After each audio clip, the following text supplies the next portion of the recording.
ফের বিতর্কে জড়ালেন মন্ত্রী উদয়ন গুহ। সাধু সেজে প্রচারের জন্যই দিনহাটা পুরসভার ফল খারাপ হয়েছে। দিনহাটা পুরসভার কয়েকজন কাউন্সিলরদের উদ্দেশ্যে করে তিনি মন্তব্য। এই মন্তব্য উত্তরবঙ্গ উন্নয়ন মন্ত্রী উদয়ন গুহর। কোচবিহার দিনহাটায় সভায় মন্তব্য করেন এবং বিতর্কে রয়েছেন মন্ত্রী উদয়ন গুহ।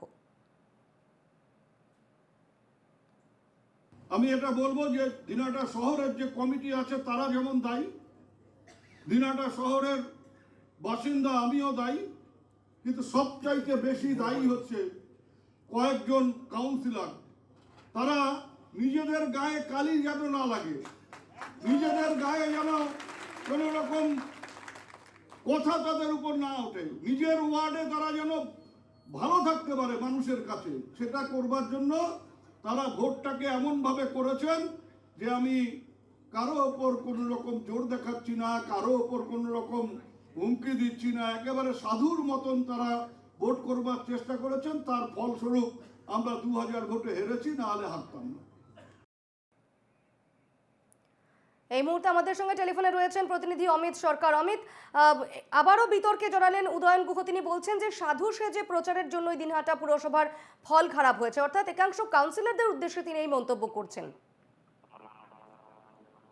একদমই দেখুন, গতকাল কিন্তু একটা সম্বর্ধনা সভা ছিল, সেখানটায় যারা জয়ী যে সাংসদ রয়েছেন তাকে সম্বর্ধনা অনুষ্ঠান ছিল, সেখানটায় কিন্তু একটা বিতর্কিত মন্তব্য করতে দেখা গেল।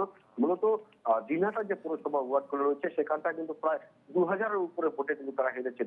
সেদিকে তাকিয়ে থেকে কিন্তু ইতিমধ্যে উদয়ন যেটা বক্তব্য রেখেছেন যে মূলত যে সাধু সেজে যারা এই ভোটে লড়াই করেছেন এবং দুদিকেই ভালো থাকতে যাচ্ছেন, সেদিকে তাকিয়ে থেকে যে হারে ভোটে হেরেছে সেদিকে তাকিয়ে একটা চ্যালেঞ্জিংয়ের মুখে দিয়েছেন এবং একটা কড়া ভাষায় কিন্তু বলা হয়েছে যদি শুনতে যায় তাহলে খুব ভালো হয়।